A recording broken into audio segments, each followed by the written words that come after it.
Oke, kembali lagi dengan channel Edukasi Bersama.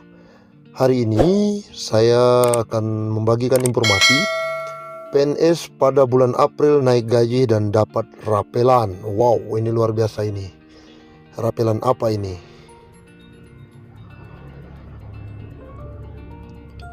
Kabar gembira, kali ini akan dirasakan oleh para PNS di seluruh Indonesia.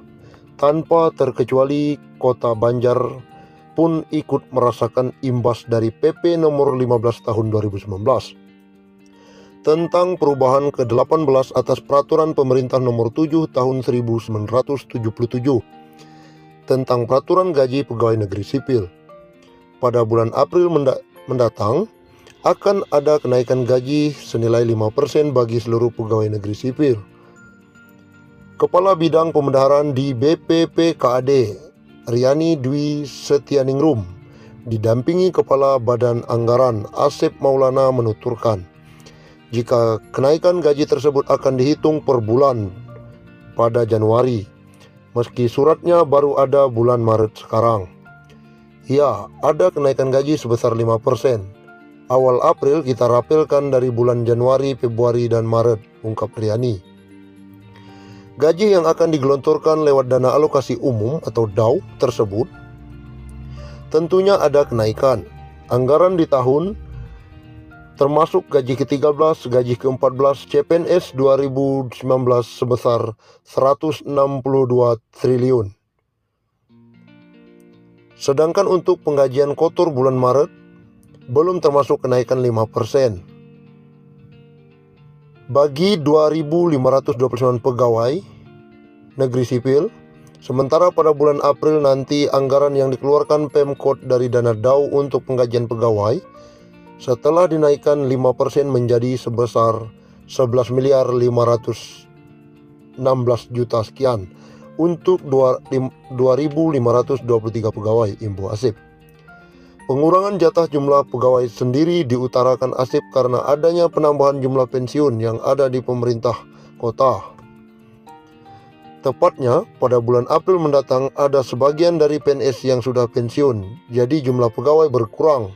Tetapi haknya yang 5% dari gaji tersebut akan diberikan, tambahnya. Dalam periode 1 tahun ini, pemerintah kota kini harus mengeluarkan sebesar 7.768 juta sekian. Namun hal tersebut tidak mempengaruhi anggaran, karena dalam penganggarannya selalu disisipkan dana tidak terduga. Jadi tidak akan ada defisit anggaran.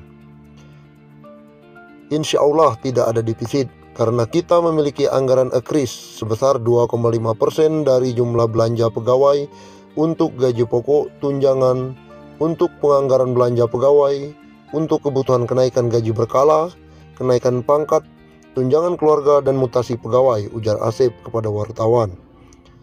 Seperti yang diketahui, untuk golongan 1 yang awal masuk PNS gajinya sebesar Rp1.560.800, berbeda dengan golongan 1A yang sudah masa kerjanya 10 tahun sebesar Rp1.822.600. Golongan 2A awal masuk kerja gajinya sebesar Rp2.022.200, sedangkan golongan 3A masa kerja 0 tahun sebesar Rp2.579.400 dan golongan 4A sebesar Rp3.044.300. Setiap golongan memang berbeda-beda gajinya, dihitung kelasnya dan masa bakti bekerja sebagai PNS, pungkasnya.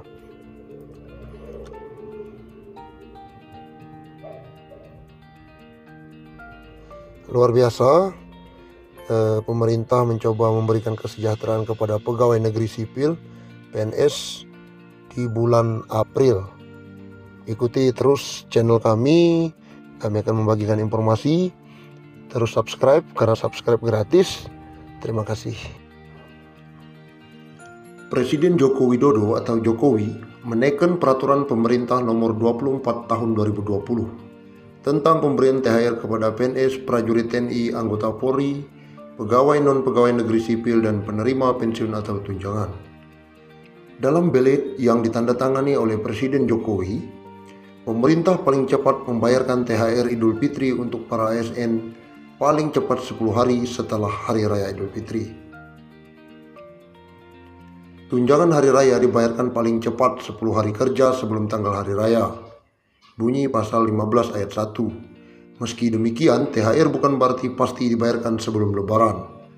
Dalam PP tersebut tetap memuat pasal 4 ayat 2 PP nomor 36 tahun 2019 yang menyatakan THR bisa dibayar setelah Idul Fitri. Ketentuan tersebut dimuat dalam pasal 15 ayat 2 di PP nomor 24 tahun 2020. Dalam hal tunjangan hari raya sebagaimana dimaksud pada ayat 1 belum dapat dibayarkan. Tunjangan hari raya dapat dibayarkan setelah tanggal hari raya bunyi pasal itu.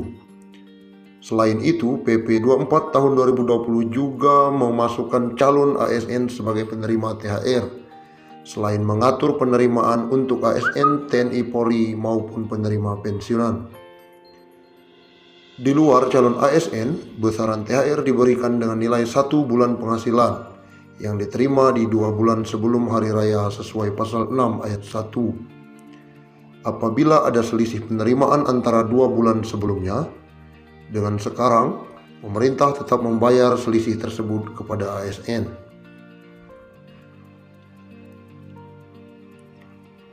Khusus calon ASN, mereka hanya mendapatkan 80% dari gaji pokok PNS, tunjangan keluarga dan tunjangan jabatan atau tunjangan umum.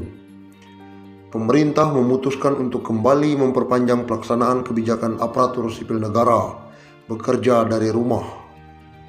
Kebijakan ini sebagai respon atas upaya pencegahan perluasan penyebaran virus corona atau COVID-19. Hal ini tertuang dalam Surat Edaran Menteri Pendayagunaan Aparatur Negara dan Reformasi Birokrasi Nomor 54 Tahun 2020 tentang perubahan ketiga atas Surat Edaran Menteri Pan-RB Nomor 19 Tahun 2020. Surat tersebut berisi tentang penyesuaian sistem kerja ASN dalam upaya pencegahan penyebaran COVID-19 di lingkungan instansi pemerintah. Diperpanjang hingga 29 April 2021 dan akan dievaluasi lebih lanjut menyesuaikan dengan keputusan Kepala Gugus Tugas Percepatan Penanganan COVID-19 terkait status keadaan pandemi COVID-19.